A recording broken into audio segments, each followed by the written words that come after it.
Hola, ¿qué tal amigos? ¿Cómo están? Espero que se encuentren muy bien donde estén. El día de hoy les voy a explicar de una manera fácil, sencilla y concreta sobre el caput sucedáneo y el cefalohematoma. ¿Por qué realicé este video? Porque suele ser la típica pregunta de examen y no se diga necesidad de aprendizaje en el ABP de niño, quinto nivel. Espero que les sirva esta clase para que puedan entender y tener una idea más clara sobre el caput sucedáneo y el cefalohematoma. Sin más preámbulos, comencemos. Como índice, primero voy a hablar sobre las definiciones, luego sobre la localización, tanto del cefalohematoma como el caput sucedáneo, vamos a hablar de los mecanismos de su producción y por último, a través de una tabla voy a resumir las diferencias entre caput sucedáneo y cefalohematoma. Comencemos. Esta definición es extraída del diccionario de la Real Academia Nacional de Medicina Española. Es una definición concreta, precisa. Existen muchísimas definiciones de caput sucedáneo, pero esta provee de una manera clara una idea sobre esta lesión. ¿Cómo define al caput sucedáneo? Como una área de edema o tumefacción mal delimitada. Mucha atención porque subrayé en rojo para que podamos entender posteriormente en qué se diferencia del cefalohematoma, el caput sucedáneo. Es una área de edema tumefacción mal delimitada que asienta en la zona de presentación del feto en los partos cefálicos. Está ocasionado por la presión que ejercen el útero o las paredes vaginales sobre la zona de presentación. La tumefacción que está sobre el periósteo se extiende sobre las suturas y fontanelas y se va a resolver espontáneamente. Aquí podría terminar mi clase, mi video, pero el objetivo no es leer una definición, sino explicar a través de un esquema, un dibujito y también hacer la diferenciación con el cefalohematoma para que ustedes tengan claro. Entonces, esta definición prácticamente me acabó de dar y les acabó de dar una idea de qué es el caput sucedáneo. Continuemos. El caput sucedáneo, como les dije, para resumiendo la definición anterior, es una colección seremática subcutánea de la piel del cuero cabelludo. ¿Cuál es el mecanismo, amigos? Es una alteración del retorno venoso de la parte presentada por compresión prolongada sobre el cervix o la pelvis materna. Miren, aquí observamos, amigos, esta región es la que se ha presentado y puede ser que el útero o las paredes vaginales ejercieron una presión en esta región que se tradujo en un edema. ¿Existe algún tratamiento para esto? No, no amerita, como les puse aquí, amigos, no amerita y se reabsorbe en aproximadamente 24 a 72 horas, el caput sucedáneo. ¿Y cuáles son las características? Aparece al nacimiento, es un edema blando, los bordes son mal definidos, es indoloro, se extiende rebasando las líneas de sutura.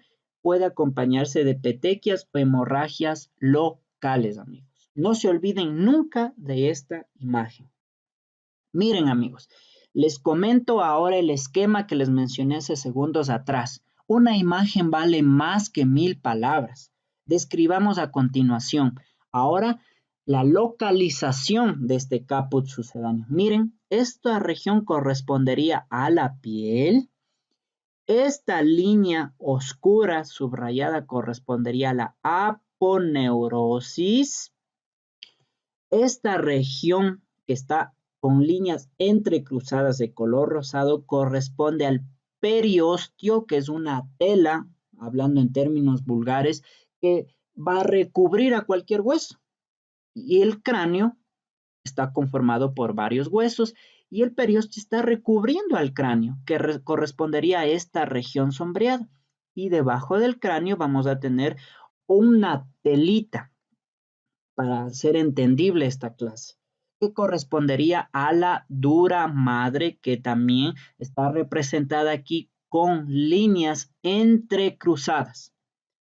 Habíamos dicho que el caput sucedáneo es un edema de tejido celular subcutáneo. Y miren, amigos, la localización se va a localizar aquí, ¿sí? Dentro de este cuero cabelludo. Esa acumulación de líquido, que es generalmente líquido cero hemático. Están observando aquí que no se ubica ni por debajo del periósteo, ni por debajo de la dura madre, nada de eso. Eso es otro tipo de acumulaciones, lesiones que hablaremos posteriormente. Entonces, miren, amigos, aquí se va a localizar en esta región, compañeros. No se olviden nunca, es un edema de tejido celular subcutáneo. ¿Debido a qué? A un parto prolongado, como ejemplo. Hay una presión de qué? De las paredes del útero o de las paredes vaginales sobre esa zona presentada del feto. Y miren, se acumula líquido. Miren ahora la localización del cefalohematoma.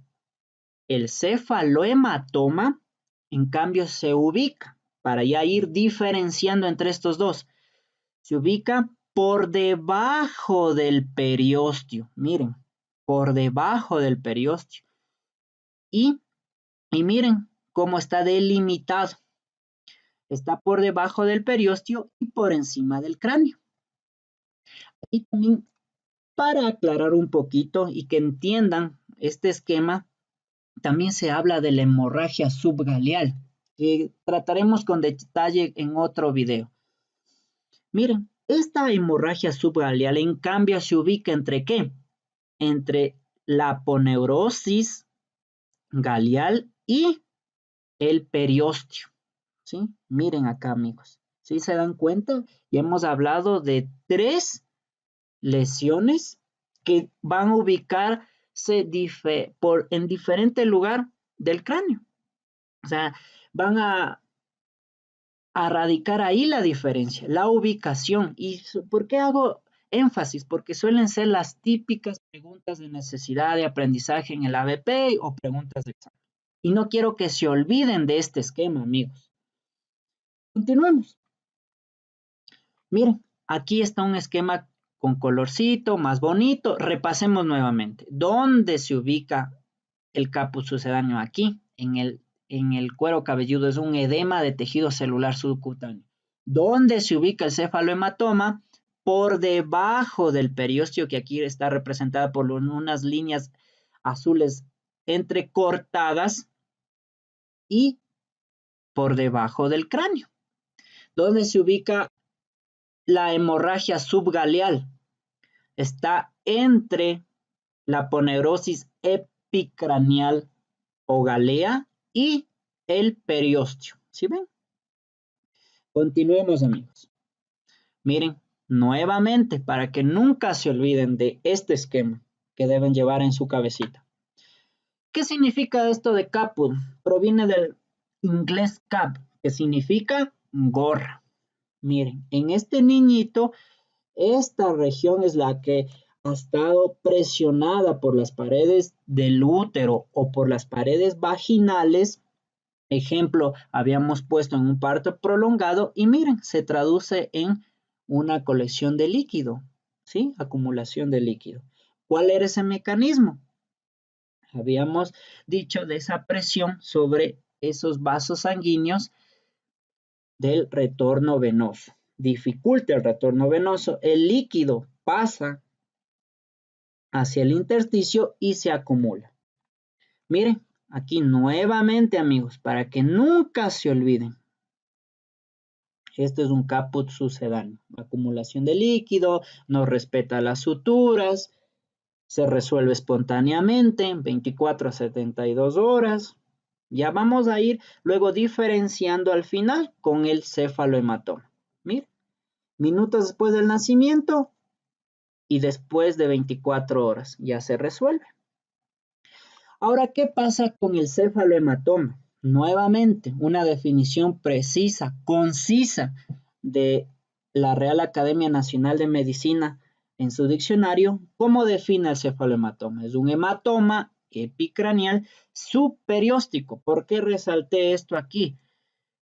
Porque hace una diferenciación y ya me permite tener una idea clara y diferenciarlo de la hemorragia subradial y no se diga del caput sucedáneo. Si dice subperióstico es porque está por debajo del periósteo. Del recién nacido, originado por un traumatismo obstétrico tangencial que suele localizarse sobre uno de los parietales. Ya vamos a ver más adelante con un dibujito para que nunca se olviden. Y no rebasa nunca los límites del hueso sobre el que se asienta ni se superpone a suturas o fontanelas. Se halla limitado por un reborde duro y elevado que corresponde al periósteo que sigue adherido al hueso y que con posterioridad puede calcificarse. Es un problema benigno que no requiere tratamiento, así que tranquilos. ¿Cuál es el mecanismo? Es una tracción mecánica exagerada del cuero cabelludo. Ejemplo, la utilización de forceps separando el pericráneo. Hay una ruptura de vasos sanguíneos del periósteo que se traduce en una hemorragia subperióstica. ¿Cuáles son las complicaciones que pueden producir? Miren aquí, amigos, este dibujito del cefalohematoma. Habíamos comentado que se ubica generalmente en los parietales, respeta las suturas, es una hemorragia subperióstica. ¿Cuáles pueden ser las complicaciones? Anemia, shock hipovolémico, ictericia, quiste leptomeningio. ¿Cuáles son sus características? A diferencia del caput sucedáneo, no aparece al momento del nacimiento, puede aparecer a las 24, 48 horas, es de consistencia dura, los bordes están bien limitados, puede ser muy doloroso, no rebasa las zonas de sutura, es un color rojo vinoso, puede acompañarse de fractura lineal subyacente. Miren aquí, con un dibujito, ¿sí? El cefalohematoma. Hemorragia subperióstica. Y ahora vamos a ver una imagen real. Miren aquí, amigos. Ubicado en el parietal derecho, esa colección de sangre por debajo del periósteo, hemorragia subperióstica. Y miren, aquí está, amigos. La utilización ejemplo de los forceps, como habíamos comentado. Ahora sí, para resumir, amigos, lo más importante en esta tabla, definición de caput sucedáneo. ¿Qué es un edema de tejido celular subcutáneo? ¿Qué es el cefalohematoma? En cambio, es una hemorragia subperióstica. Ya saben la definición, la localización, ya vieron los dibujitos. Ahora ya les va a quedar más claro. Inicio. ¿Cuándo inicia el caput sucedáneo? En el momento del parto. El cefalohematoma, horas después del parto. ¿Qué pasa con respecto a respetar las suturas? El caput sucedáneo no respeta suturas. El cefalohematoma sí respeta suturas. Con respecto a la resolución, el caput sucedáneo se resuelve en unos días y el cefalohematoma también se resuelve, pero aproximadamente de 2 semanas a 3 meses. Lleva más tiempo. Con respecto a la piel suprayacente, ¿qué sucede? En el caput sucedáneo puede estar equimótica a veces, mientras que en el cefalohematoma va a estar normal. Eso es todo, amigos, el día de hoy. Espero que les haya quedado más claro qué es el cefalohematoma, qué es el caput sucedáneo, dónde se localizan, cuáles son las complicaciones del cefalohematoma, cuáles son las características, cuáles son las diferencias. Fin, muchísimas gracias. Y como decía un doctor, adiós y juicio. Eso es todo, amigos, del día de hoy. Gracias.